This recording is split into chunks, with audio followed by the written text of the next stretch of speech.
we go and we submit that to Greenville County, where the property is.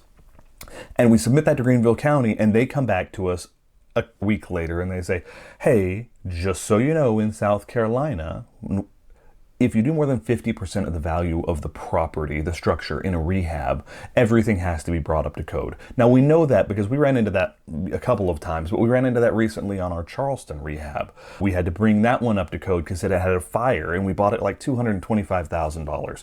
And the whole house was burned down, mostly. Like, the whole house had been on fire. And so we knew that we were going to have to spend a lot of money to bring that one up to code. And it was built in the 60s, and so bringing it up to code's like a complete rewire and like a ton of stuff that we had to do with that property. And so the bottom line is, we've done that before. We've had to bring houses up to code. I've never bought a piece of property where no one knew the water table, right? And so I say, well, what's the water table? We don't know. And I said, why is that? And they said, well, no one's ever done a FEMA study on this property. And so because of Hurricane Helene, everyone's now like on pins and needles around floodplains. And like, what is a floodplain? What is not a floodplain? What's code for a floodplain?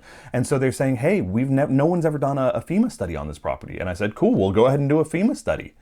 And they said, that's you have to do a FEMA study. And I said, okay, I've never done a FEMA study before. How do I get that done? And so they said, well, you go to FEMA's website and you do this and this, and you jump through these hoops, you pay their fee, and they come out and they do a study, and they establish what's the water table. You got to be 4 feet, or whatever the technical term, you got to be 4 feet over the water table. And I said, okay, well, that's fine. Let's go ahead and get that done. Just out of curiosity, how much is that roughly? So I can budget it in. And they say, well, a FEMA study right now is probably, for that size property, it's like $40,000 to $80,000.